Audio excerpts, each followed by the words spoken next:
One apron, carelessly draped or deliberately placed. Welcome to Faded Echoes. I am your host, Ombra. Drop a comment and share where you're listening from. Seeing this mystery circle grow is incredible. Your words mean the world. Here we go. If you've never seen a man look offended by an apron, then you've never seen Nero Wolfe catch sight of one draped where it didn't belong. It happened that Thursday afternoon, the kind of gray New York day that makes you want to stuff the sky into a dry cleaning bag.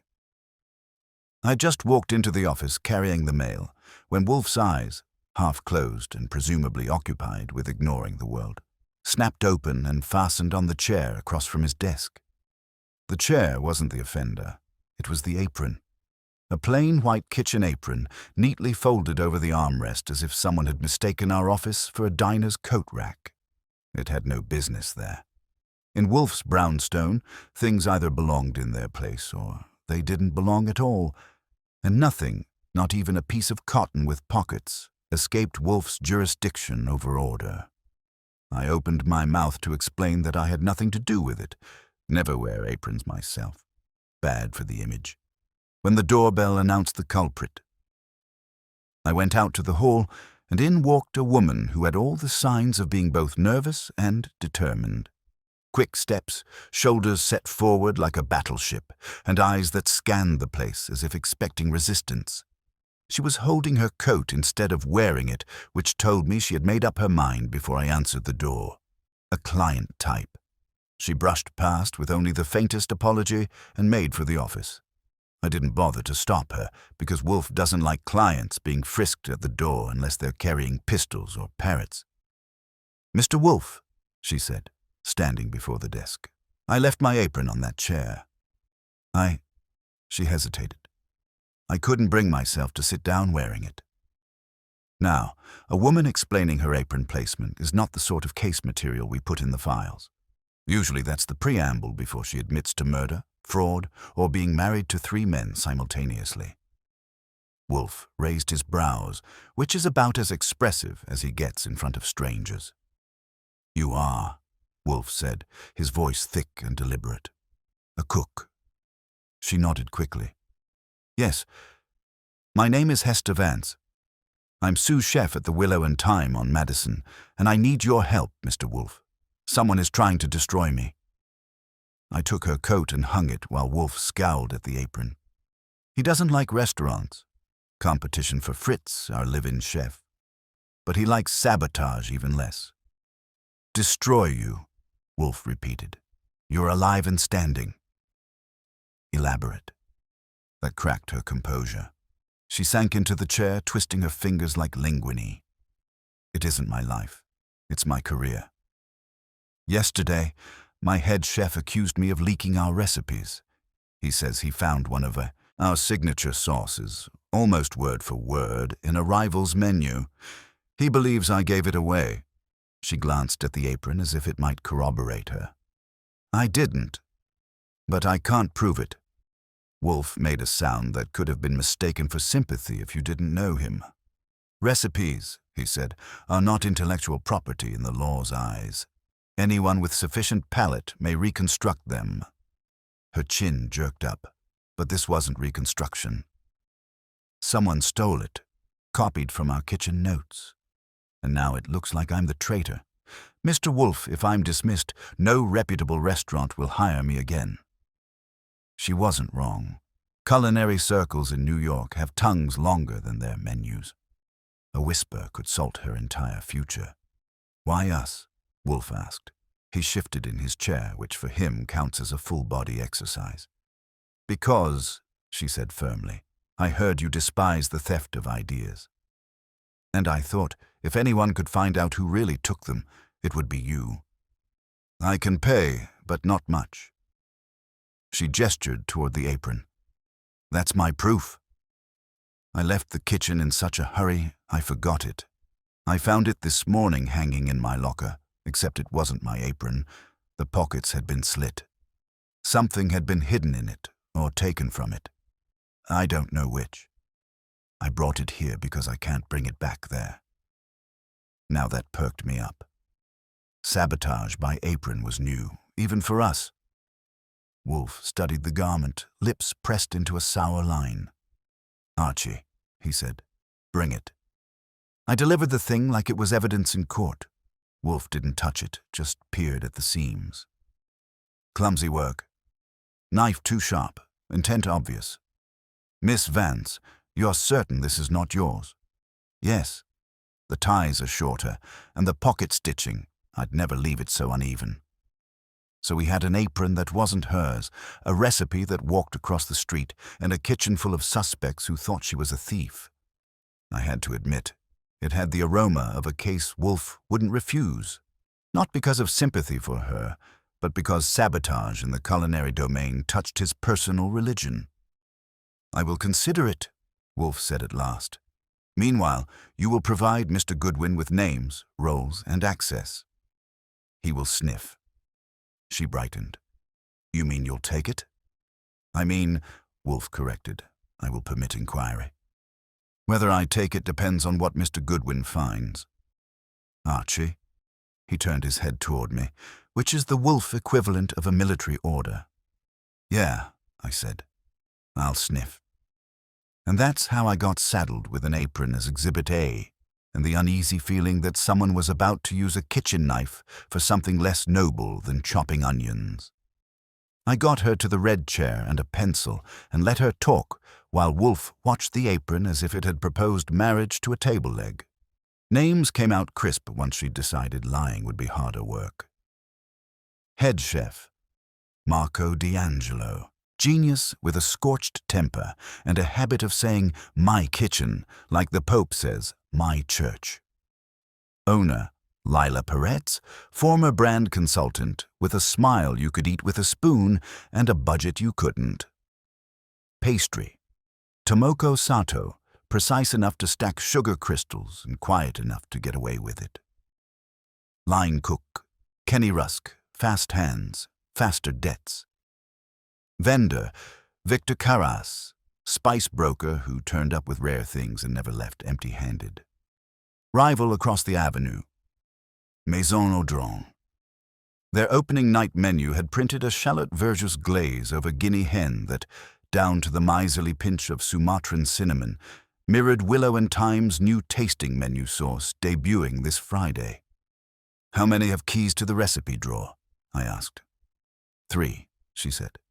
Marco keeps a binder of base ratios, signed pages. Lila has a duplicate for insurance. I keep day-to-day notes, lockers. Back corridor, I had the end locker. That apron was hanging in it at 7 this morning. The pocket slits weren't there last night." "The sauce," Wolfe said. "What is its purpose?" She blinked. "Purpose?" "On the plate," he clarified, as if we were dull. "You're not painting a fence, you're arguing with a protein. What does the sauce argue?" "Acidity against fat," she said promptly, and there she was again, the professional under the panic.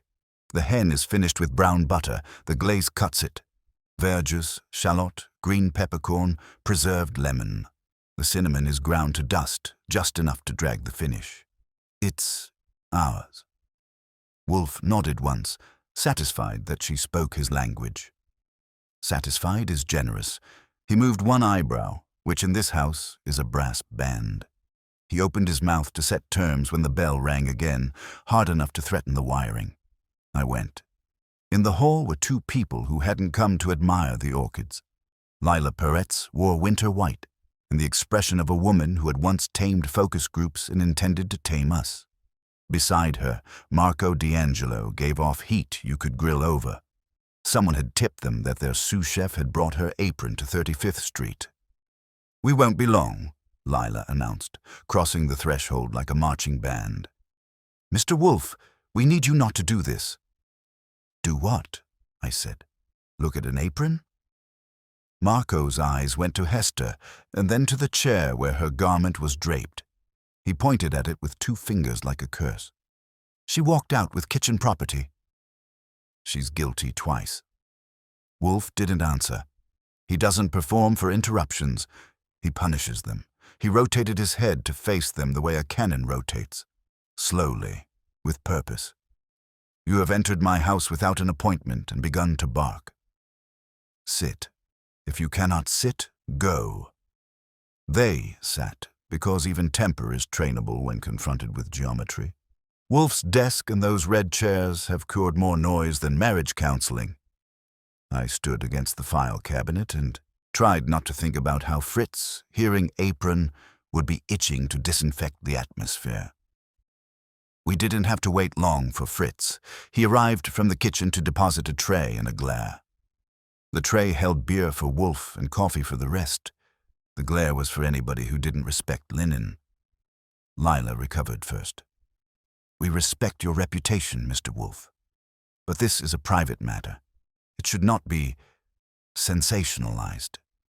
Madam, Wolfe said, I have never sensationalized a source. Marco leaned forward, and if posture could flambe, the carpet would have lit. There's no case. She's the only one who could have done it. She was last with the binder. She argued about the cinnamon. She said it muddied the finish. And now the rival prints our ratios like scripture. She wanted to prove a point. Hester flinched. I argued because the cinnamon needed to be dust, not pinch. And the last with the binder was you, after service. You took it to your office. Enough, Lila cut in. We're days from press previews. I won't have rumors. If this is about money, we'll handle it. If it's about pride... She shot me a look to show she knew where pride lived in the room. Wolfe sipped beer and studied her hands. He does that when he wants you to remember your hands are capable of as much mischief as your mouth. Mrs. Peretz, your presence is the rumor. You have brought your crisis to my threshold and expected it to dematerialize. It won't. He turned to Marco. Your binder. Who signs the pages? I do. And who else? Lila for the business, Hester for the stations. Then opportunity is not singular, Wolfe said. It is communal. Marco scoffed. You'll tell me next that Tomoko stole a savory sauce to frost a cake. Tomoko, Wolfe murmured, measures people as she measures flour. She's not careless. This, he nudged the air toward the apron, is careless. The pocket was slit with a blade unsuitable for fabric. The cut is too clean and the thread ends are frayed by a rush. Not a seam ripper. Someone was hunting or planting in a hurry and with the tool at hand. Not a tailor. A cook, Fritz coughed approval from the doorway. He is a partisan of tools in their proper spheres. Lila smoothed her skirt. What do you want, Mr. Wolfe? Names, which I have. Times, which I will have, and compliance with my conditions. You will send me, via Mr. Goodwin, photographs of the binder pages concerned, not copies. I want the pressure marks. You will provide a list of all who had locker access last night after closing. Staff, cleaning crew, vendors, critics who toured, delivery men. You will not speak of me or my interest. You will not dismiss Miss Vance until I am done with her, and then only if I say she is fit to be dismissed. That's outrageous, Marco said. It is proprietary, Wolfe said, as is your verjuice. Lila's eyes worked through the math of publicity, danger, and the expense of saying no. She stood. You'll have what you asked for by 7. She wasn't looking at Wolfe when she said it. She was looking at the apron and seeing a press headline embroidered on it. Marco rose slower. He let his glare make a circle, landing back on Hester. You're not setting foot in my kitchen, he told her. Not until this is over. Hester looked to Wolfe. He didn't waste a syllable. You will not. Mr. Goodwin will walk where you cannot. We saw them out. I didn't have to put a shoulder into it, but I thought kindly about the option. When I shut the door, the house exhaled. Fritz collected the tray, sniffed the apron at a prudent distance, and said, It was folded wrong, like a man reporting a felony. He left with it to get a cheesecloth bag and a moral victory. Now? Hester asked, small again, as if the door had vacuumed her courage on the way out. Now, Wolfe said, We separate farce from theft. He changed his angle in the chair by an inch, which was the signal that his brain had shifted gears. Archie. Maison Audran keeps a publicist who cannot resist her own phone. Visit her. Tell her you are writing a piece about the kitchen's herb-forward modernity. She will give you a tour in 10 minutes if you promise adjectives. Smell the hen. Count the peppercorns. Note the finish. Then willow and thyme. I want eyes on lockers, the condition of the corridor floor, and the tool marks on the apron hooks. Look for a blade nicked by fabric. And Karas, I asked. Later, he said. Vendors talk when they are thirsty. We will water him this evening. Hester stood, steadier. Thank you, She glanced at the chair, now bare of its scandal. I didn't mean to disturb. You did, Wolfe said placidly, and it was useful. He closed his eyes, which never means he's done. It means he is rearranging the world to his convenience. Return at 9 with a written sequence of your movements yesterday from 4 to midnight. Spare me adjectives, I got my hat. Outside, the grey had decided it was drizzle after all. Kitchens, like wars, prefer bad weather. It gives them an excuse. I headed for Madison to smell a sauce that didn't belong where it was printed and to count how many people had touched an apron that didn't belong where it was left. In this city, recipes and reputations move through the same narrow door. My job was to wedge it open before someone slammed it on our client's fingers. Maison Audran was one of those places that didn't bother with an awning because the glass facade itself did the talking. Sleek, white tables visible from the street, all glare and geometry, and the kind of diners who want their food to be seen before it's tasted.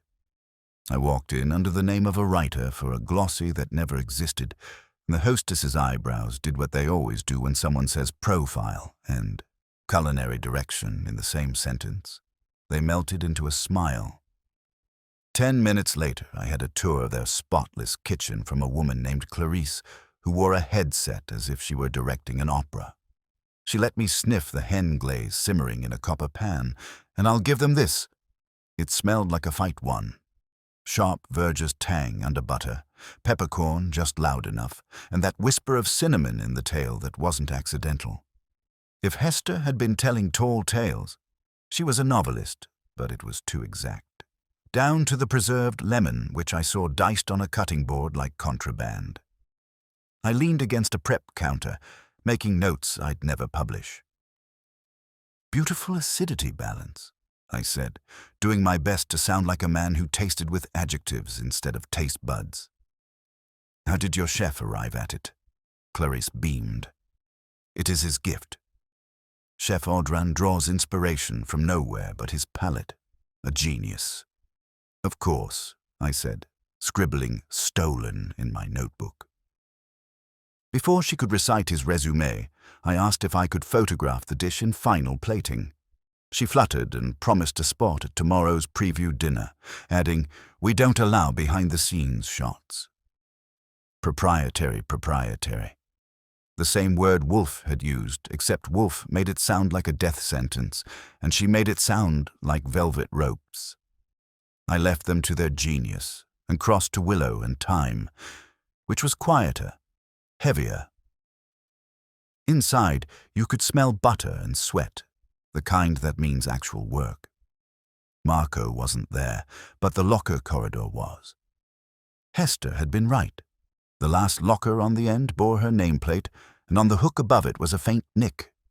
A utility knife, probably the kind line cooks carry for boxes and twine, had slipped when it cut. I bent close and caught a thread still clinging, white cotton, same weave as the apron. The janitor appeared then, pushing a mop with the dignity of a priest carrying incense. "You lost?" he asked. "Looking," I said, and gave him the grin that usually earns cooperation. "Busy night last night," he shrugged. "Always. They had a late delivery. Spices. I keep the hall clean. People come, people go. Who was last?" He frowned, thinking. "Tall guy, beard. Carrying boxes. left around midnight, dropped his card in the trash. He pointed with the mop to a bin. I fished, and there it was. Victor Caras, purveyor of saffron, nutmeg, and other temptations. I thanked him and left before Marco could turn up and accuse me of planting knives in his lockers. The drizzle had become honest rain. By the time I got back to 35th Street, my hat brim was dripping like a leaky faucet. Fritz looked disapproving when I shook it off in the hall. He hates precipitation indoors. Wolfe was in the office, of course, reading, but he lowered the book as soon as I dropped the card on his desk and gave him the play-by-play. He listened without twitching, which meant he was listening very hard. When I finished, he tapped the card with a forefinger. "Caras," he said. "Of course. A merchant has no loyalty except to currency. But why so clumsy?" "Maybe he was rushed," I suggested. "The janitor swears he was the last one out." "Midnight spice runs don't scream patience." "Still," Wolfe murmured, "the theft of a sauce is delicate. A man who traffics in cinnamon knows better than to slash cotton like a stevedore." Hester came back in at 9 sharp with her written account, as ordered. I read it while Wolfe sipped beer. It lined up. She left at 11, binder already locked away, Marco still in his office. At 7 in the morning, Apron waiting in her locker. That gave a 2-hour window, and Caras's midnight exit sat right in the middle. Wolfe folded his hands. "Miss Vance, you are disqualified as the source." The Apron proves substitution, not retention. The question is, who wished you accused? She looked relieved enough to faint, but Wolfe wasn't offering reprieves yet. He summoned her to return tomorrow. She left lighter, as though the apron no longer hung from her shoulders. When the door closed, Wolfe shut his eyes. "Archie. Tonight, Caras. Take Saul with you. He will linger while you probe. Caras will not admit theft of paper, but he may gloat over delivery of knowledge. He is a braggart. He will want you to know he has the key to reputation. And if he doesn't brag?" Wolfe's lips twitched. "Then you will remind him that his clients value discretion. Suggest you may remove it I called Saul Panzer, who never asks why until the job is done." By 10:30, we were at Caras's warehouse, a fragrant cavern of burlap sacks and glass jars. The man himself was there, compact and bearded, as if he'd grown the herbs on his chin. "Mr. Goodwin," he said smoothly, "come for a taste." "Of answers," I said. "What were you delivering at midnight to Willow and Thyme?" He shrugged. "Cinnamon. Pepper. Lemon peel. Chefs keep odd hours." "Odd hours for odd errands," I said. "Like slipping binders out of drawers." His eyes narrowed. "I deal in spices, not secrets." "Sure," I said. "Except secrets taste better when seasoned." Maison Audran seems well fed. That cracked him. His chest puffed and he couldn't resist. Audran knows value. He pays for it. Why shouldn't I deliver what's already half the city's gossip? "Because," Saul put in quietly from the shadows, "selling gossip and selling theft are 2 different markets." Kara stiffened. "I didn't steal." "I heard. Chefs talk. They talk to me. I carry more than cinnamon in these sacks." He patted one for effect. We left him with that, but not before I noticed his knife belt. Utility blades, sharp enough to slice fabric. One had a fresh nick. Back at the brownstone, Wolfe listened, face unreadable. "He admits circulation of gossip," Wolfe said at last. "But gossip is not transcription. He lies or half lies. Tomorrow we will press him with witnesses. Archie, prepare to fetch the others. We will begin our circle sooner than they expect." The Apron had started it, but the apron was only the wrapper. Somewhere between the spice broker's knife and a rival's sauce, someone wanted Hester's name shredded. And if Wolfe's voice had that low rumble, I knew it meant we were heading for the part where he turned the knives around, still seated, still immovable, and still the most dangerous man in the room. Saul called at 8:30 sharp, which is his idea of sleeping in. He doesn't waste syllables on salutations. Karras left the warehouse at 11:40, he said. Met a kid at the Rainbow Diner on 10th at 12:10. Brown cap, cheap jacket, twitchy knee. Envelope slid under the table. Karras's hand. Envelope back, kid's hand. Kid left first. Name on the tab was K. Rusk. Kenny, I said. Our fast hands with faster debts. Karras doubled back east after, Saul went on. Stopped on Madison at 1. Didn't enter Maison Audron. Spoke to the hostess through the door. Clarice, 2 minutes, small package exchanged. He went home after that, knife pouch on his belt the whole time. The nick you saw, he hasn't changed the blade. Bless him for thrift, I said, and hung up to deliver the bouquet. Wolfe was already in the office, beer at his elbow, and the morning's mail arranged like a parade he would not attend. I relayed Saul's chronology while Fritz placed a plate of brioche on the stand and pretended not to listen.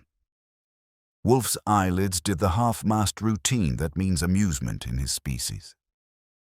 Mr. Rusk festoons himself, he said.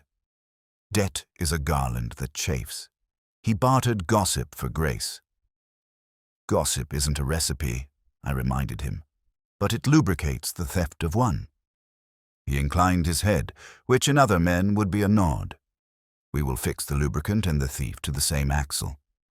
He pointed at a manila envelope on the blotter. Mrs. Peretz sent photographs at 7, the binder pages concerned. Examine I did. The shots were competent, flat light, true color. Ratios listed in Wolfe's favorite kind of hand, orderly, stingy with ink, no curlicues to hide deceit. The page for the hen glaze showed a notation added in a different pen. Dust cinnamon, pinch controversial. Hester's word, argument recorded in Marco's book. On the margin, faint lines curved down the paper like rain shadows. Pressure marks, I said. Something written on top. Read them, Wolfe said. I fetched a pencil and a sheet of bond, laid it over the photo, and shaded. Ghost letters rose up like guilty spirits. 347-555, then a smear, then 1911.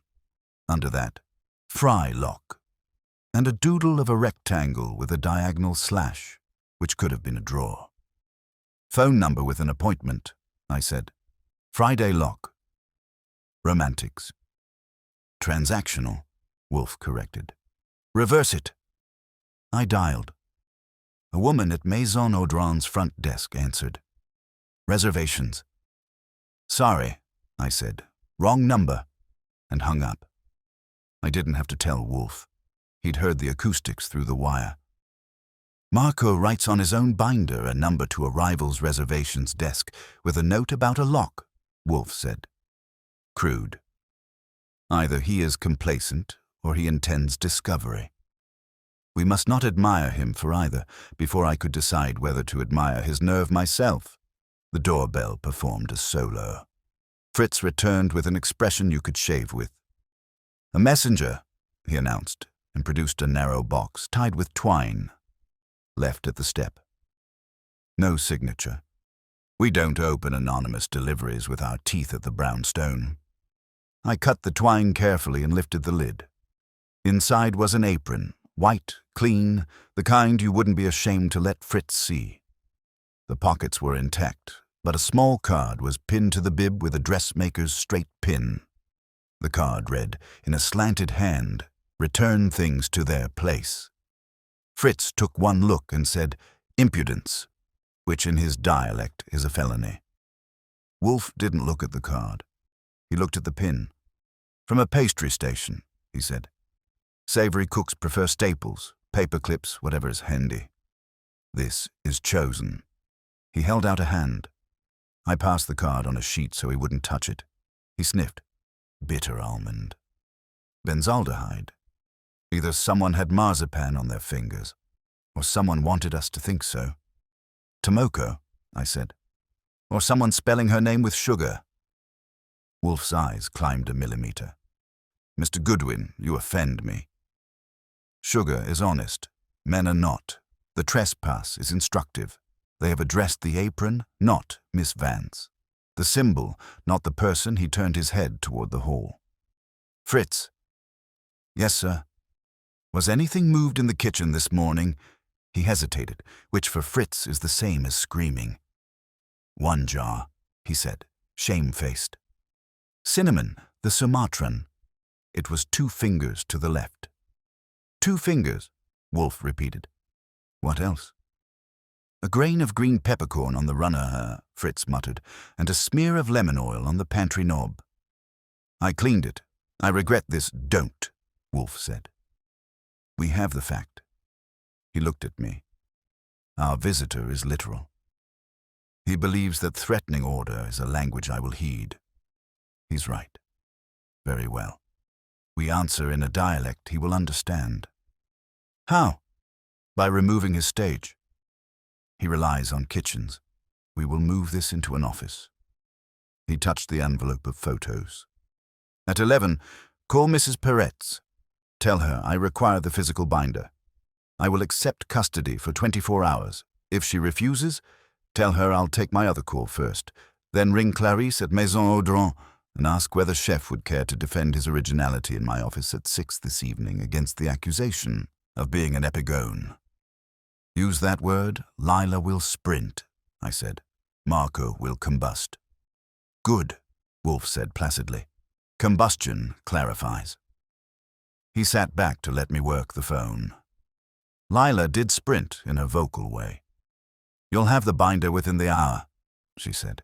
But if you're baiting a public feud, I won't be part of it. You already are, I told her. Consider this crisis management. Clarisse reacted like a woman handed an exclusive. Defend originality? In Mr. Wolfe's office. We would be honored, she breathed. Chef loves dialogue. Tell Chef to love punctuality, I said, and hung up. By noon, a courier arrived with the binder in a tamper-evident bag and a letter from Lila that made promises about insurance adjusters and made no mention of trust. I put on gloves, slit the seal, and flipped to the glaze. The indentation we'd traced on the photo was deeper on the original, and under the doodled rectangle, the diagonal slash had a small tick mark. Habit, maybe, of a man who counts down. Wolfe didn't touch it. He half closed his eyes. Archie. Visit the locker corridor again. Look at Hester's end locker and the 2 nearest. Measure the distance from the hook to the door frame. Count the nicks, their height. A man's cuts are higher than a woman's. If Mr. Rusk's blade slipped, it will have a brother cut at his habitual height in his own locker. Also, the cleaning schedule. Who polishes that corridor on Thursdays? Janitor with the dignity, I said. Good. He will not have erased history to flatter himself, I went. Found the corridor as obedient as before and did my footwork. Hester's hook nick was at 45 inches. The next locker over, nameless, had a similar nick at 45.5. Kenny's locker, labeled with a peeling K, had 3 shallow scars at 46. The janitor had polished, but he hadn't repainted. When I asked him about Thursday, he said, vendors track oil when they come late, and gave me a look that said he didn't love vendors. Back at 35th Street, I delivered the measurements and the janitor's philosophy. Wolfe let out a breath through his nose. So Mr. Rusk is our fabric butcher, he said, but that explains only the apron. It does not explain the binder mark, nor the call to the rival. Mr. D'Angelo, in his vanity, courts admiration and danger. He will say something imprudent when pressed by you at 6, I said. Pressed by his reflection, Wolfe corrected. I will place him where he can see himself in another man's theft. He will either recant his pride or double it to stupidity. Either serves.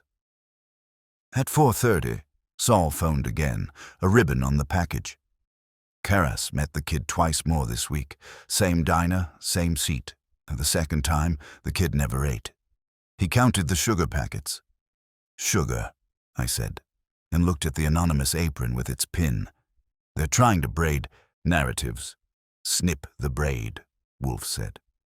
He turned the dial to the kitchen. "Fritz, please prepare a plate of guinea hen for 6 o'clock, without glaze." "We will borrow some." "Borrow," Fritz said, injured. "From Maison Audran," Wolfe said. "They are bringing theirs." He opened his eyes fully for the first time that day, and the room got brighter. "If we are to speak of originality, we must taste it. Archie, see that the chairs are set. Put the apron on the arm of the center chair." "You want them to see it?" "I want them to behave in front of it," he said. "It is their mirror." I set the room the way he liked. Geometry, silence, and a trap disguised as hospitality. Outside, the rain had let up. Inside, the brownstone readied itself for the kind of evening Wolfe enjoys most, one in which he never moves, everyone else does, and the truth arrives like a course between soup and coffee, plated and inescapable. At 5:50, the office had the quiet I liked before a storm. The chairs were in their geometry, the binder on Wolfe's desk in its plastic bag like a saint's bone, and the apron draped over the center chair as instructed, folded correctly, which in this house means with a precision that would make a drill sergeant blush. Fritz had a platter of guinea hen, warming on the hall credenza, unglazed and innocent, and 6 porcelain tasting spoons lined up like recruits. They came in a staggered parade that told you more than a resume. Lila first, on time to the minute, smile tightened to a business knot. Marco 2 steps behind, muscles arguing with his self-control. Hester 5 minutes early and standing straight because Wolfe's orders will do that to you. Tomoko Sato arrived as if she'd taken the quiet route through the city. Eyes down, hands neat, a small tin pinned to her apron string that probably held needles because pastry people are that kind of prepared. Karas, bearded and affable, with a leather roll at his hip, a man who never met a pocket he didn't want to fill. Clarice swept in with Chef Audran himself at 6:05. Slim, immaculate, a copper canister hugged to his chest like a relic. Clarice had a second, smaller jar that she said was reserve. When someone brings a reserve of their innocence, you don't argue. Wolfe didn't stand. Wolfe never stands unless the city is sliding into the river, but he inclined his head just enough to suggest civilization could be preserved if we all behaved. He gestured at the chairs. "Be seated, please." No one will speak at a volume above necessity. No one will touch the apron he let that sit. When I ask a question, answer the question. The apron pulled eyes like a magnet. Hester avoided it, which was sane. Marco glared at it, which was expected. Tomoko's glance flicked to the pin and away, so small a motion that if I hadn't been primed by benzaldehyde, I might have missed it. Karas's gaze took the room's inventory and converted it to merchandise in his head. Chef Audran smiled the way men do when they trust their wrists more than their words. "Chef," Wolfe said, nodding to the copper canister, "you have brought your glaze." "Yes," Audran said. His accent drizzled more than spoke. "I am told I must defend originality." "Very well, I will let my sauce defend itself." "Madame Peretz," Wolfe said, "you have provided your binder." "Mr. D'Angelo, you keep it. You will answer for it." "Miss Vance, you will taste and say nothing until I ask." "Mr. Rusk." His eyes went to Kenny, whose knee had started up like a metronome. "You will keep your hands on the arms of your chair. Mr. Karas, do not reach for your knives. Miss Sato, if you touch a pin, do so on instruction only." A lesser room would have laughed. This one swallowed. "Fritz," Wolfe called, and Fritz entered with the platter as if it were a deposition. He set it on the side table. "Mr. Goodwin," Wolfe said, "1 piece on each plate. Chef, glaze the first 3 with yours." Mr. Goodwin, glaze the other 3 with the willow and thyme formula from the binder. The cinnamon will be powdered to dust, not pinched. You're asking me to, I began. Fritz will assist, Wolfe said. Fritz had already appeared with a small bowl, our house version built an hour earlier off the ratios in Marco's book. If you're wondering whether we keep verjuice, green peppercorn, preserved lemon, and 2 varieties of cinnamon in stock, then you don't know Fritz. He handed me a brush and a face that promised exile if I dripped. We worked clean. Audran tipped his canister, and the copper breathed out a perfume that had the same family name as the willow and thyme glaze, and maybe the same passport. I dressed the other 3 with the house version. The color twins were not identical, which was half the point. Wolfe lifted his hand, and I served in order, spoons on the side. Taste, he said, silently. If you've never watched 8 adults do as they're told with food in front of them and no speaking rights, you've missed a religious spectacle.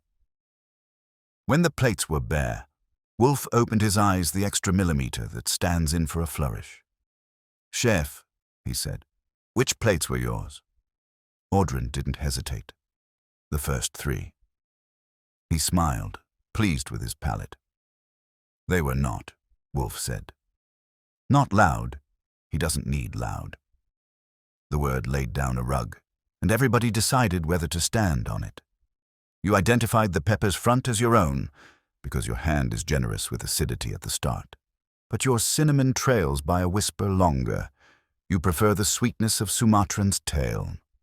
The house version, he nodded toward Fritz, who permitted himself the thinnest smile, used Ceylon. It dies sooner. The first 3 died sooner. Audran's smile stayed, but it moved back a row. Then your man is very good. He is, Wolfe said, but not clairvoyant. He tapped the binder bag with his thumb. This house version was built from Mr. D'Angelo's ratios. His note on cinnamon, dust, was not a preference, Miss Vance. It was a concession to necessity. You argued for dust. He recorded controversial because he likes his own will to be seen. He then attempted it both ways. That was prudent, but the identical persistence of the cinnamon tail in the jar chef carried and in willow and thyme's formula means something else. Transmission. And not merely by gossip. Gossip does not leave pressure marks. Lila leaned forward. Pressure marks. I slid a sheet over the photo and shaded. The ghost number rose again, stubborn as truth. 347-555-SMIR-1911. Written on top of the glaze page, I said, along with Fry Lock. Maison Audran's reservation desk answered when we dialed. Friday happens to be your debut. I looked at Marco. Lock what, exactly? The menu, Marco said. Too fast.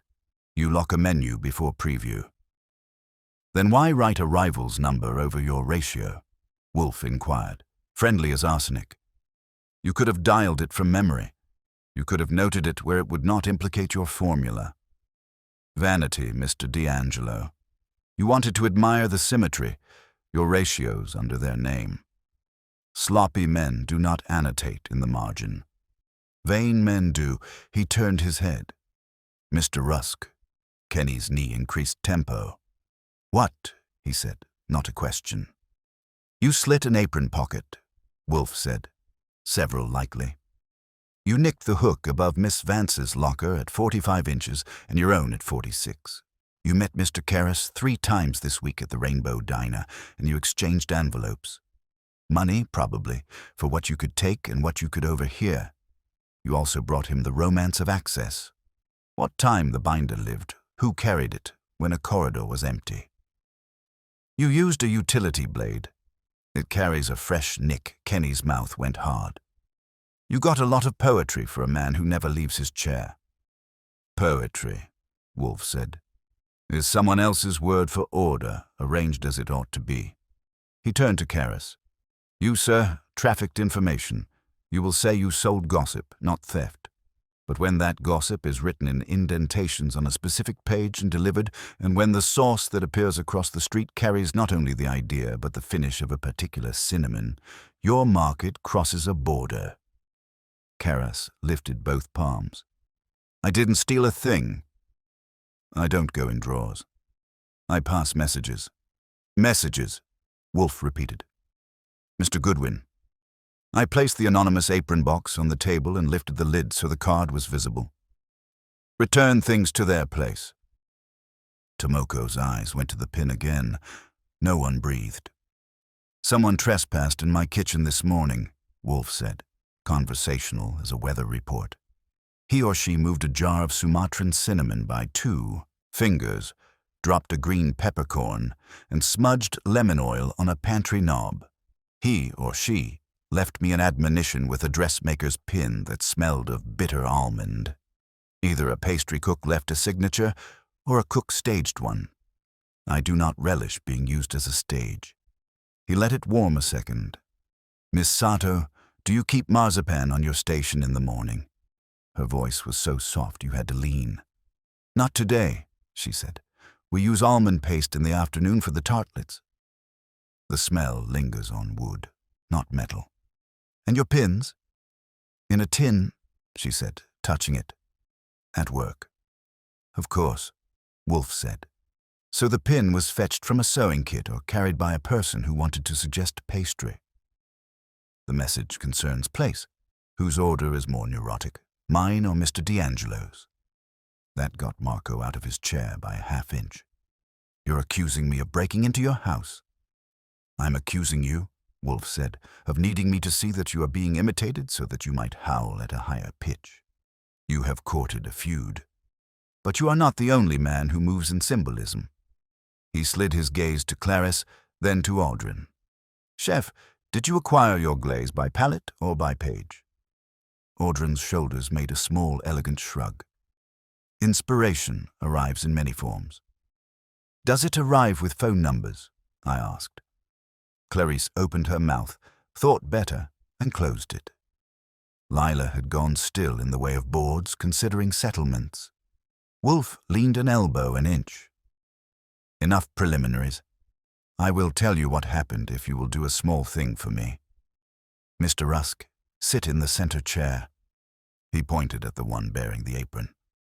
Now. Kenny didn't move. His eyes were on the fabric like it might burn. His hands had left the arms of the chair at some point, which Wolfe noticed without looking. Saul, positioned in the hall with the gift of silence, cleared his throat once in the way operatives do when they're offering a choice between routes. Kenny stood, stepped around the apron instead of moving it, and perched on the edge like a man afraid of a stain. You avoid touching it, Wolfe observed. Good. You planted something in an apron once, and you never liked cloth again. We're past that now. He straightened the binder on the blotter. We will have the truth in 5 minutes. Mr. Goodwin, bring me my pencil. I fetched the pencil from the drawer and laid it on Wolfe's blotter. He didn't touch it right away. He let it lie there, yellow and plain, while the room stewed. That's Wolfe's style. He doesn't raise his voice or pound a desk. He sets a small thing down where everyone can see it and then waits for them to realize they're about to be measured against it. Kenny, he said finally, eyes closed as if dictating to the air, you will tell us what you carried in that apron pocket. Kenny swallowed. Nothing, I just... Fey, Wolfe cut him short. The apron was slit to conceal or retrieve. It was not yours. You carried something in it, or took something from it. Which? I told you, Kenny started, and Saul's throat clearing in the hall dropped on him like a judge's gavel. His knee jumped twice, then he spat it out. Pages, 2 of them. Ratios for the glaze and a garnish. I pulled them while Marco was in his office. I figured Karras could get me some cash for them. I didn't know he was going to pass them further. You liar, Marco barked, half rising. Sit, Wolfe commanded, and Marco dropped back like gravity had remembered him.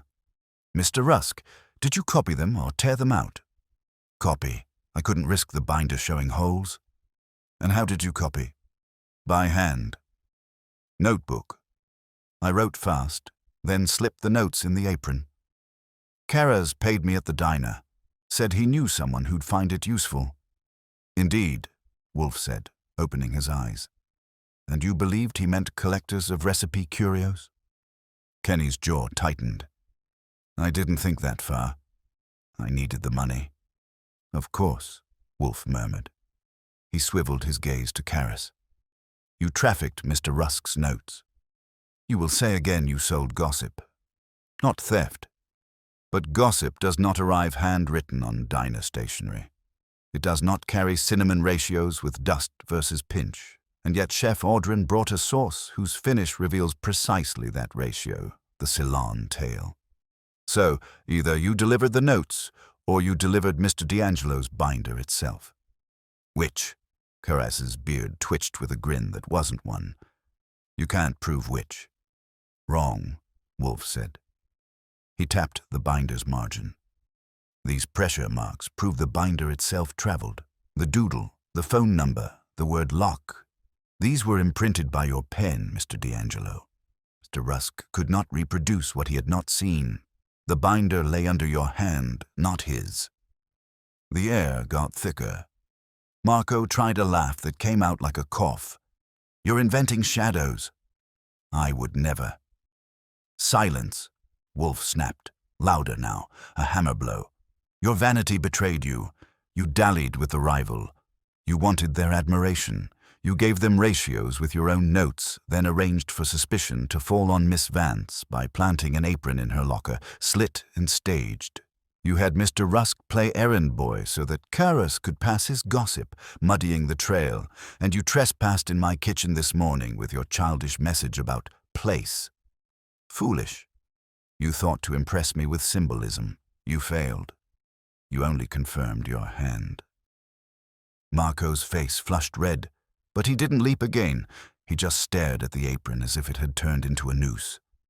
Lila finally spoke, her voice flat with fury. You betrayed my restaurant. My name, not betrayal, Marco muttered. Insurance. If Willow and time failed, I'd still have insurance. Lila's hands gripped her knees, like claws. You sold us before we opened. Audrin sat back, arms crossed, and for the first time his smile was genuine, if cold. So, he admits, do not preen, Chef, Wolfe said. You accepted what you knew was not yours. You dressed theft as inspiration. Your originality is a farce. Without Mr. D'Angelo's indulgence and Mr. Rusk's desperation, you would have been plating bland poultry this week. Clarice opened her mouth to defend him, but Wolfe's raised hand stopped her cold. He turned to Tomoko next. Miss Sato, you did not plant the apron or the pin. You did not tamper with cinnamon jars. But you suspected, didn't you? You saw the imbalance, perhaps even smelled it. You said nothing. Her eyes lowered. I was afraid. Marco controls the kitchen. He doesn't tolerate. No, Wolfe said. He doesn't tolerate equality. But you will be required to testify to what you saw.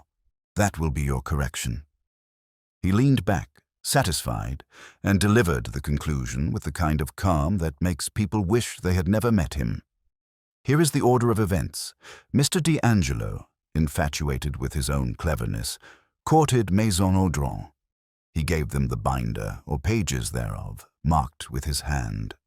To divert suspicion, he conspired, willingly or by manipulation, with Mr. Rusk, who carried copied notes via apron.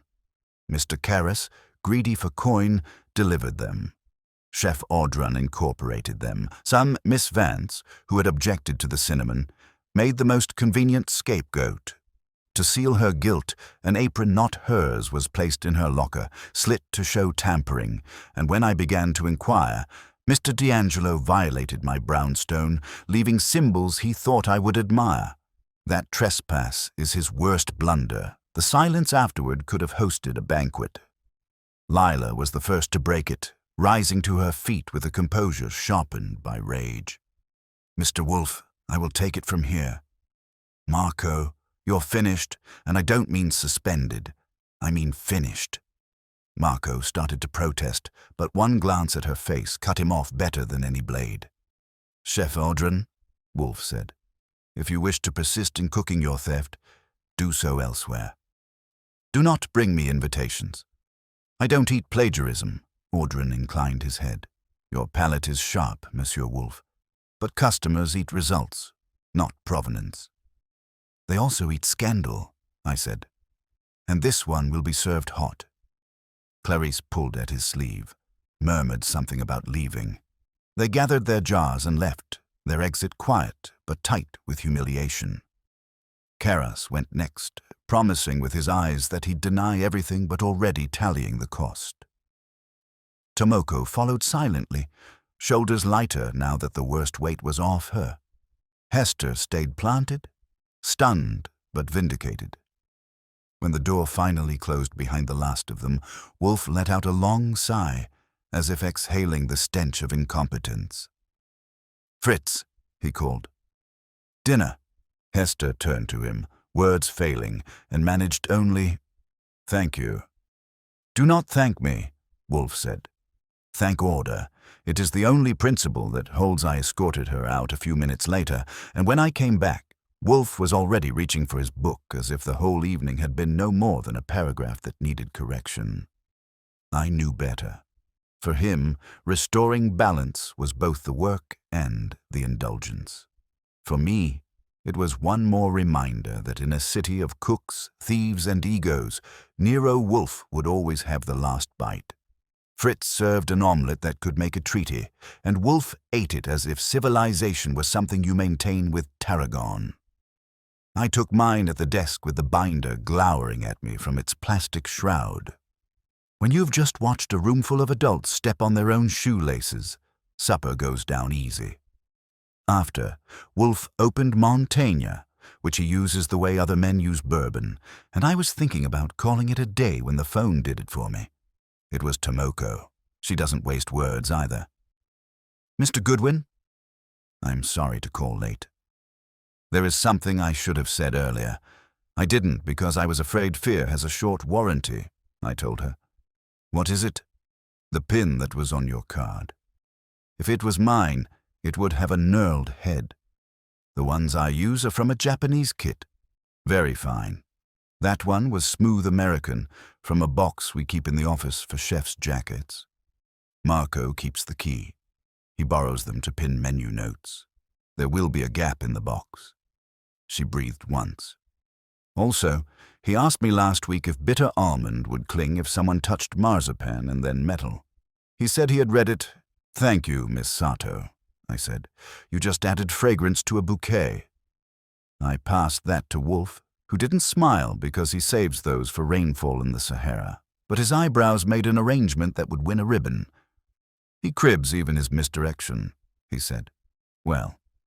He shut Montaigne with 2 fingers. "Tomorrow morning, Inspector Kramer." Kramer, when he came, brought 10 cents worth of cigar and $5 worth of bad temper. He never likes being invited. He prefers bursting. He parked himself in the red chair and did his routine. "What's this, Wolfe?" "You ring me to tell me who stole a chicken sauce. I've got men on burglaries that matter. It matters because men who sneak are the same in small and large," Wolfe said. "They are talented at increments." "Stop the inch and you save the yard," Kramer grunted. "Saved me the sermon." "What have you got that isn't philosophy?" "Evidence, which is the only flavor he eats." Wolfe let me ladle it. The photos of the binder page and the pencil rubbings.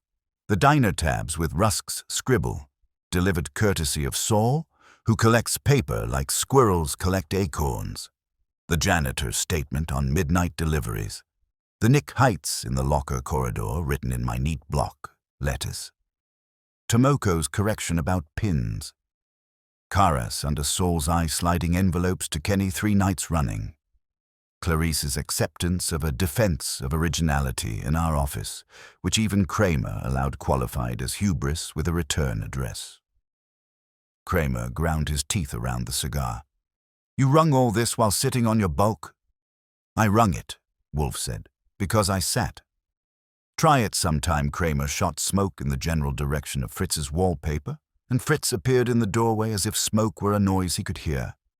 Kramer took the hint and moved his cigar to the side of his mouth.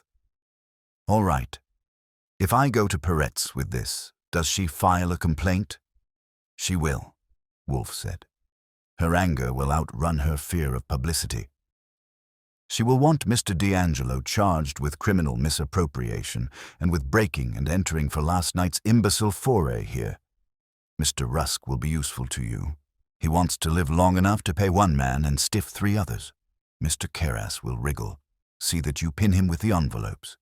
Chef Audran will instruct a lawyer to distinguish inspiration from theft. Let him. The reservation number in Mr. D'Angelo's hand will embarrass him beyond eloquence.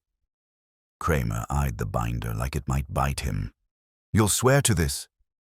I will not swear to anything, Wolfe said. Mr. Goodwin will attest where he can. Mr. Panzer will corroborate what he saw. You, Inspector, will do what you always do. Bluster out the chaff and keep the grain, and stop smoking in my house. Kramer stood, which for him is how a man admits the work has begun. You've got one of those, he said, jerking his chin at the apron. Props. It is not a prop, Wolfe said. It is a premise. He closed his eyes. Get out. That was Kramer's cue. He left in the temper he arrived in, which meant he was happy. He just doesn't do it with dimples. At 11, Lila called. Her voice had the steel scraped clean. We're filing charges.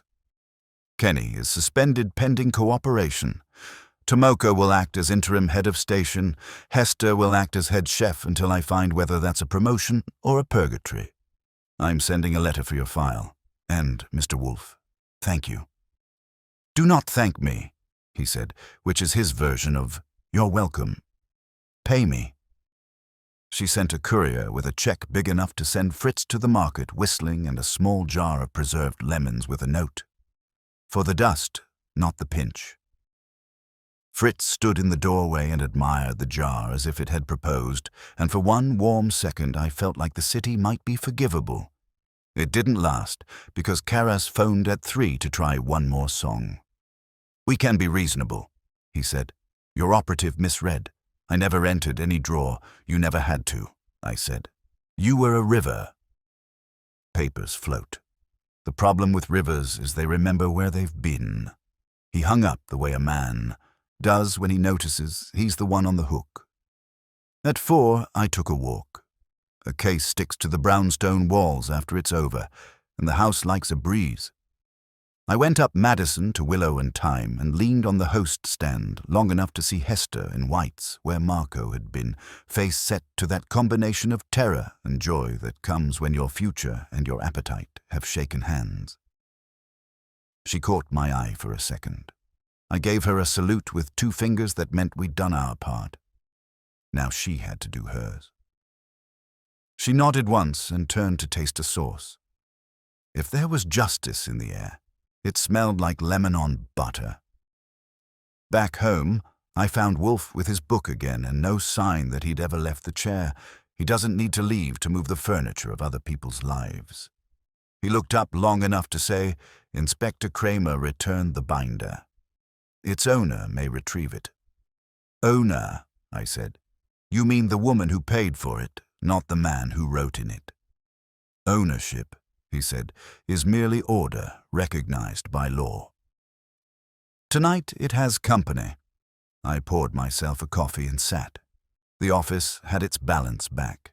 The apron was folded and bagged, tagged with one of my labels for the cabinet. If you think we don't keep trophies when no blood is spilled, you don't know Wolfe. He likes reminders. They are better than bragging.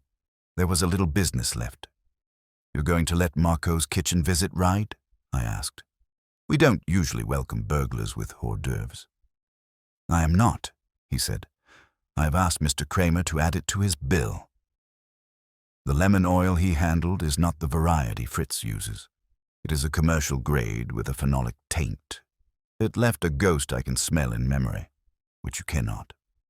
Also, the card stock in the box that delivered the apron is from a stationer 3 blocks from Willow and Thyme.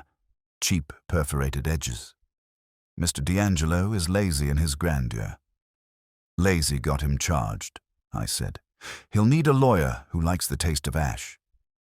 He will need humility, Wolfe said. He won't have it. He went back to Montaigne. I went back to nothing in particular, which is rare enough to be fun. Half an hour later, Fritz announced dinner, and if you think we had guinea hen, you think we're sentimental. We had lamb with thyme and a salad that argued politely with it and lost, and afterward coffee that could steady a dancer. Wolfe drank his, sighed, and laced his fingers over his middle the way domes lace sky. You know, I said, there's a line in there about men who borrow other men's thoughts and call them their own. There are many, he said dryly. Montaigne is full of thieves, unlike our kitchen today. Don't jinx it, I said. Don't be fatuous, he said, and closed the book. The brownstone was quiet again, and you could feel the city bumping against it like a wave against a sea wall. That's the thing about order. It isn't the absence of trouble, it's the shape you give it. Wolfe had given this one a shape. Tomorrow the papers would try to give it another. Tonight it belonged to us, folded, labeled, and put back where it belonged. The city did what it always does after a scandal. It dressed it in adjectives and sent it to brunch. By 9 the next morning, the food blogs had Inspiration Exchange, Recipe Gate, and one brave soul had sauce paste, which ought to be a felony. Clarice called to tell me that Chef Audren would be moving forward with an evolved direction, which is PR for backing away without admitting you have legs. Lila sent a courier with a revised menu for that night's press preview and a note asking if Wolfe had any culinary guidance. He did, though he would have denied the noun. Remove the cinnamon, he said, not looking up from his book. It will be tainted in their minds. Replace it with a powder honest to acidity, sumac, and cold finish the lemon, not cooked. It will stand apart, I relayed it. Lila relayed gratitude. Wolfe relayed nothing. He had moved on to an essay about vanity that might as well have had Marco's silhouette in the margin. Kramer did his part with his usual bedside manner. By noon he'd collected Kenny at his apartment, where Kenny had tried to pack a suitcase with more IOUS than shirts. Karas came politely to the precinct and sat down uninvited, which is his way of showing he's a gentleman merchant and not a smuggler. By 2, he had volunteered 1 envelope too many and found himself in a room with no windows.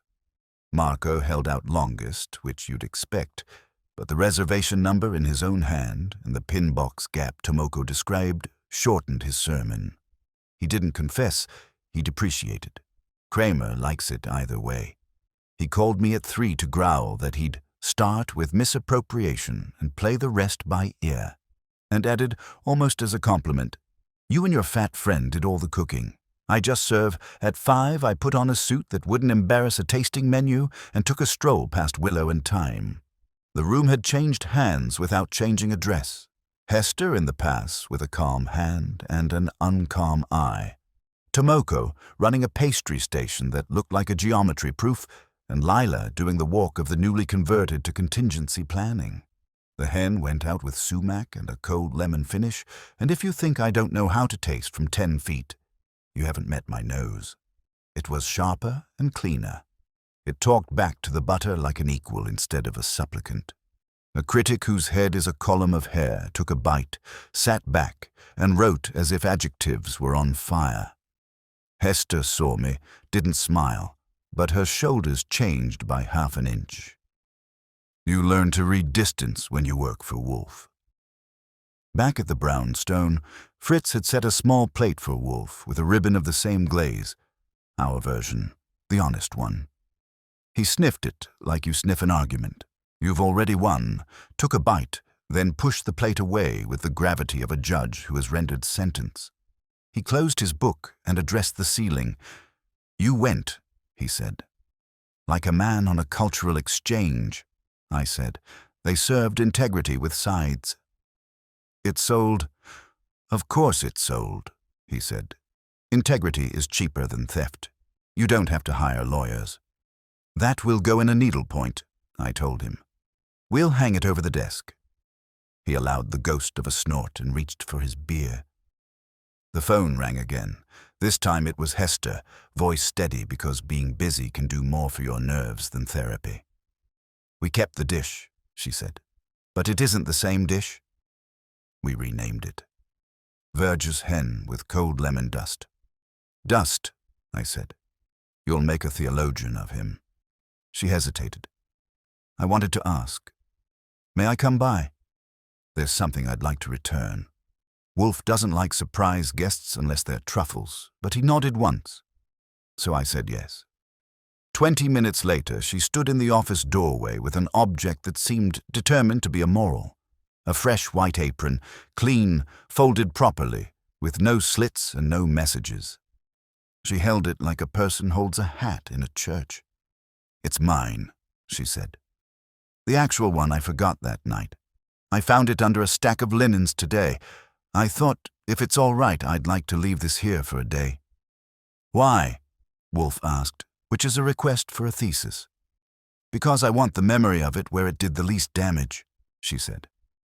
And because I'd like to hang it tomorrow where it belongs. Wolfe stared at the fold for a full measure. Archie, he said, fetch a hook. If you ever want to know what civility looks like in practice, it's a detective who hates being disturbed asking for a hole in his wall to restore someone else's order. I installed a simple brass hook by the door with the care of a man landing an egg on a raft. Hester hung the apron by its loop and stood back. Nothing exploded. That's not nothing. Miss Vance, Wolfe said, you will head your kitchen for a time. That will be unpleasant. You will wish for your old work and your old quiet. Don't I won't, she said. I argued for dust because I was afraid of being accused of pinch. I won't argue that way again. He inclined his head the width of a peppercorn. Good. She left with a face that made the street outside seem less like a hallway to bad ideas. After she'd gone, I said, You're soft. I am not, he said. I am precise. She will either keep that station or be dismissed on merit, not calumny. That is not softness. That is arithmetic. The paper arrived on schedule with tomorrow's scandal printed today. A column on page 2 had the headline, A War of Sources, and 4 paragraphs of warm air.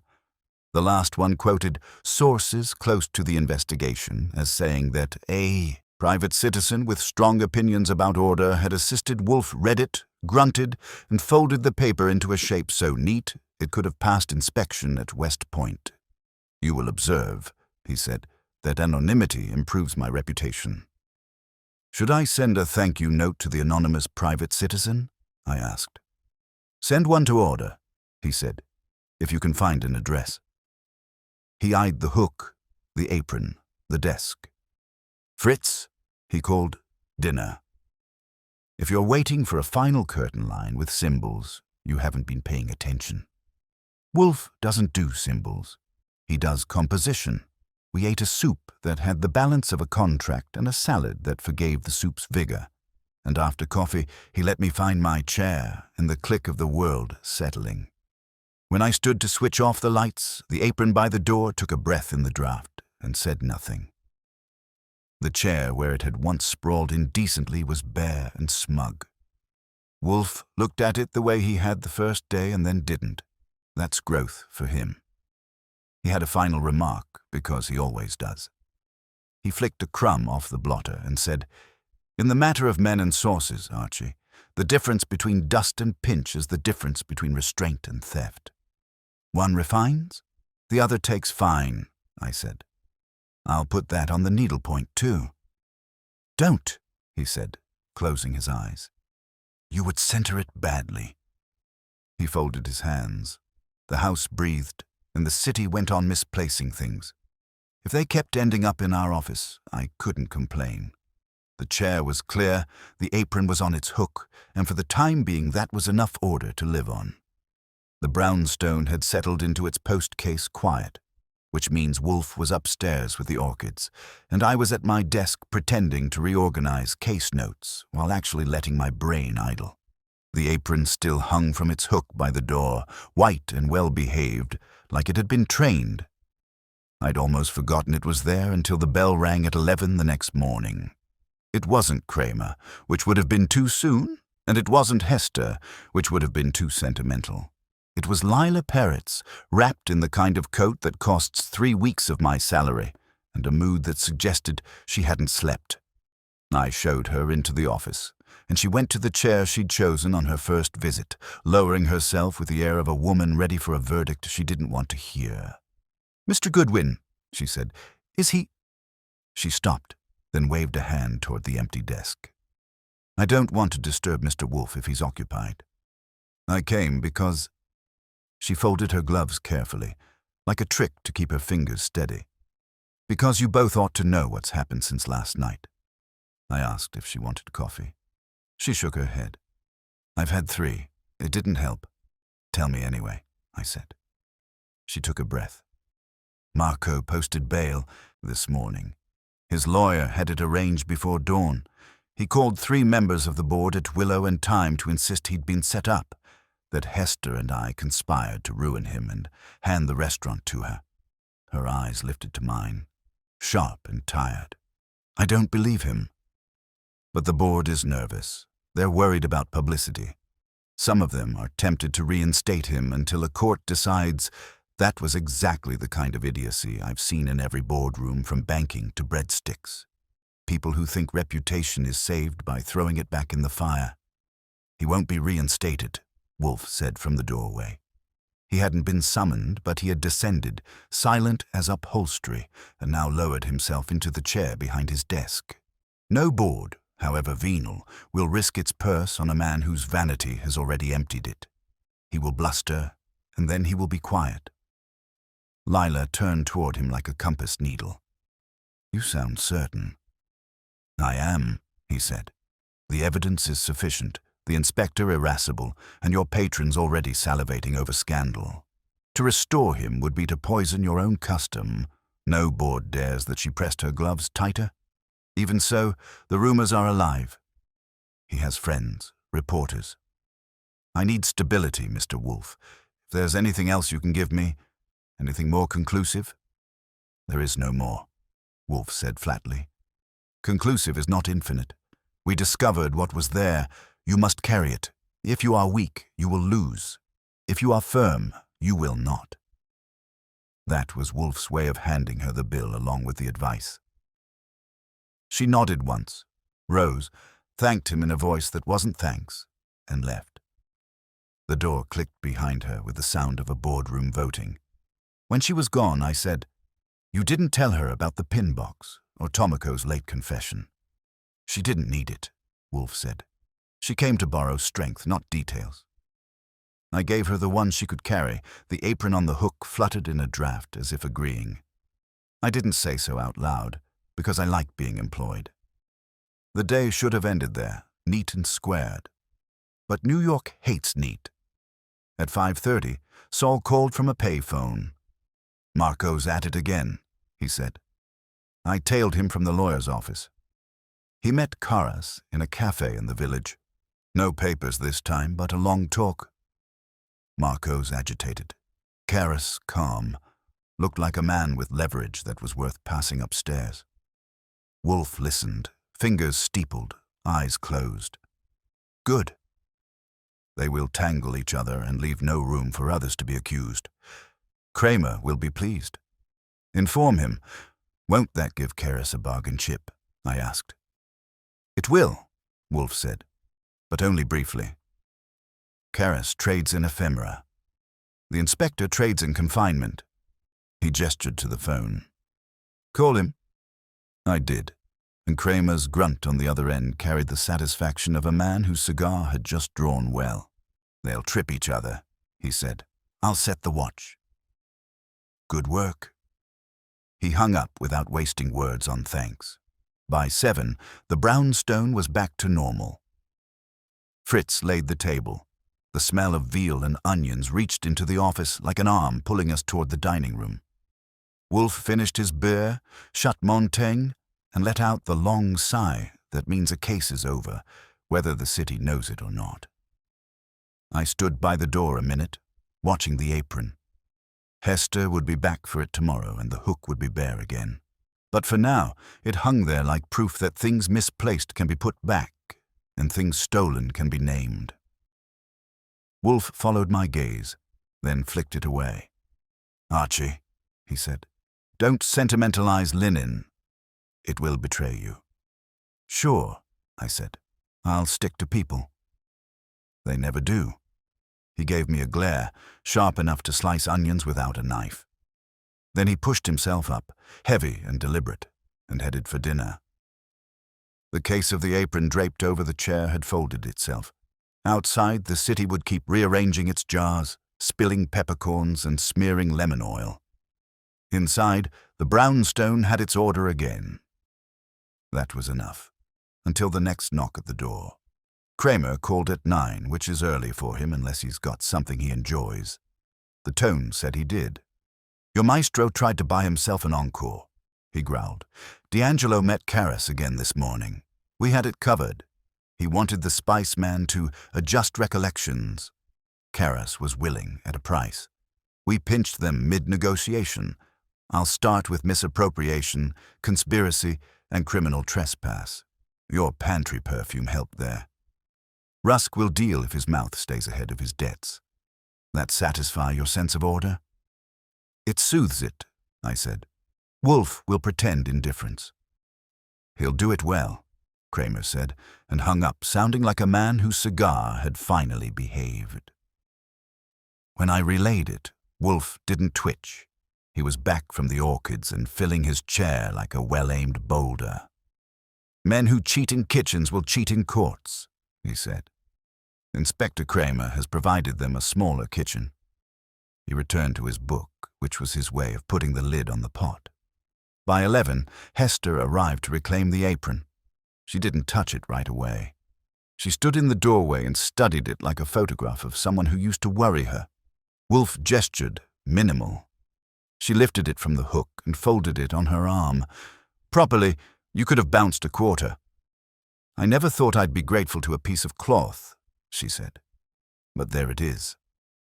"Be grateful to sequence," Wolfe said. The cloth only pointed. She smiled because she could now. "Lila called a full board meeting this morning. They backed me. We keep the menu. We keep the name. The glaze is ours again. Without the tail." She glanced at me. "Tell Fritz the sumac worked." "He's already smug," I said. "If he gets any more so, we'll have to widen the doors." Her eyes went to the desk. "And the binder?" she asked. "In your employer's custody," Wolfe said, "and in better hands than before." She nodded. "Thank you for the arithmetic. I'll get back. There's a lunch service and a critic who looks like he eats adjectives."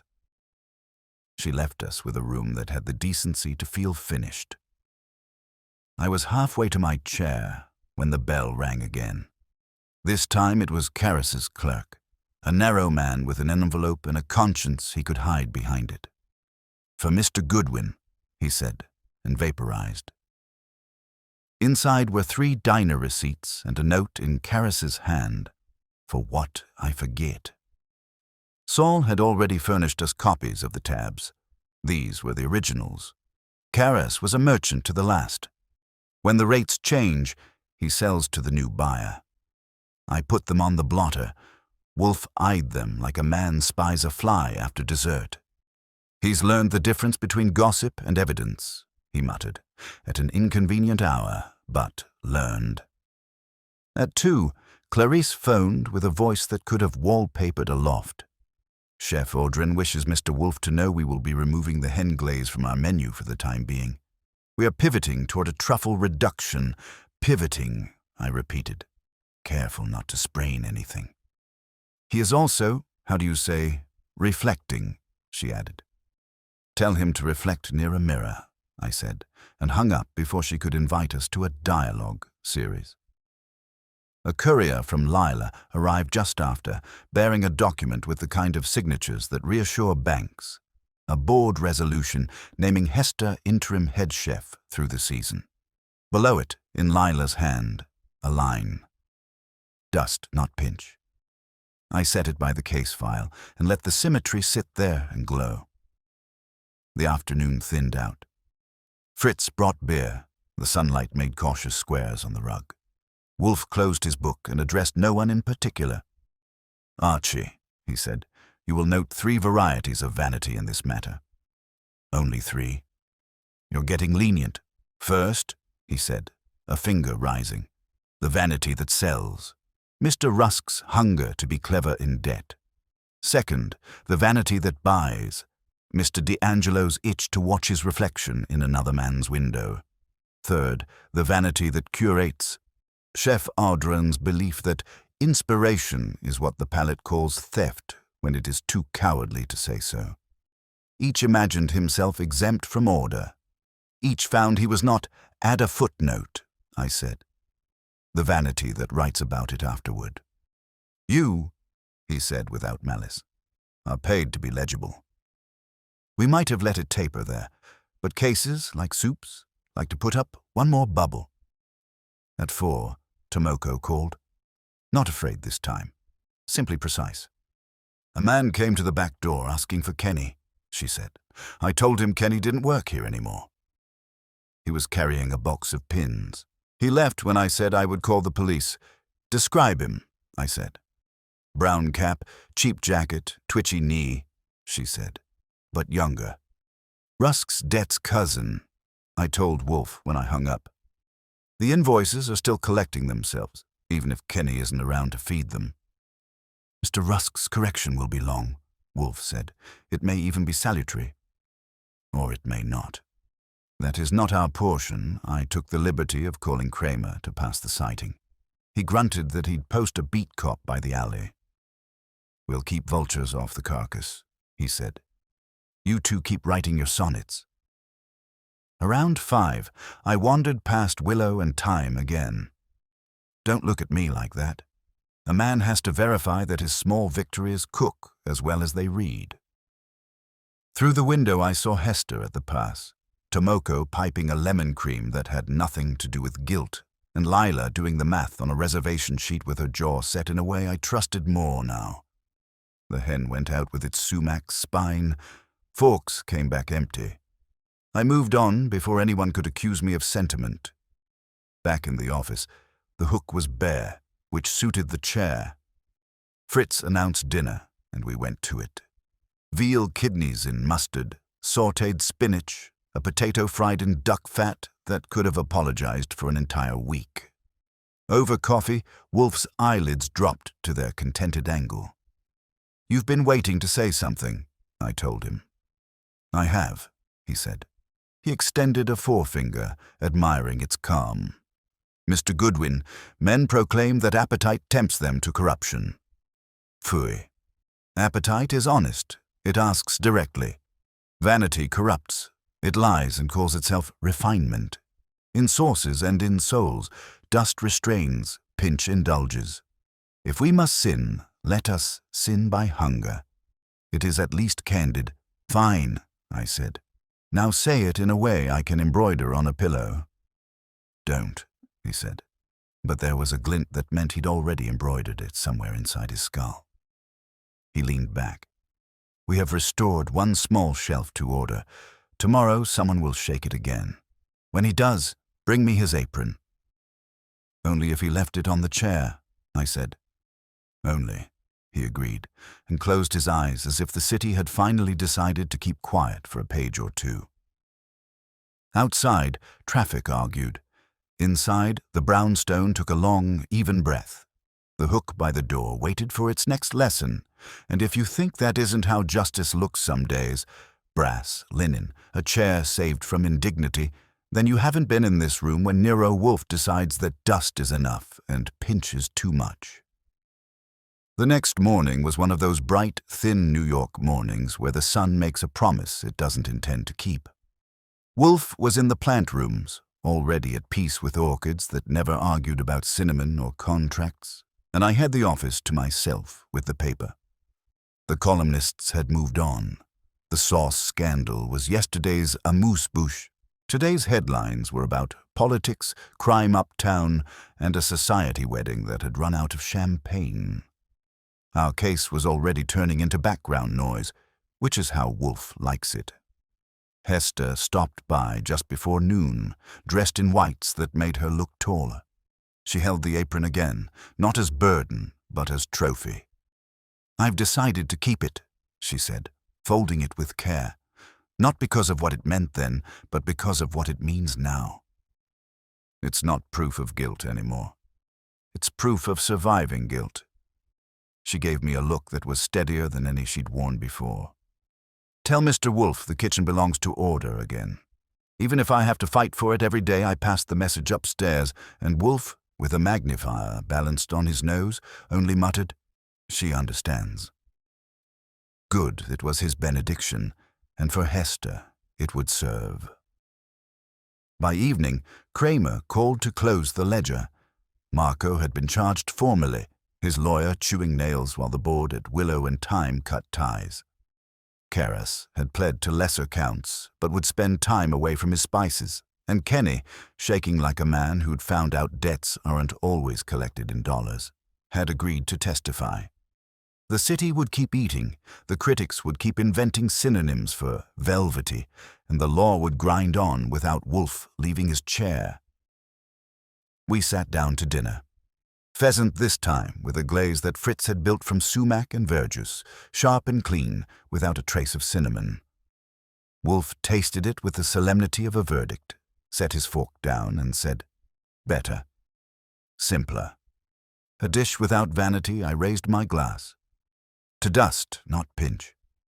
He gave me one of his half-glances that could be either approval or an invitation to silence, then leaned back, finger steepled, content.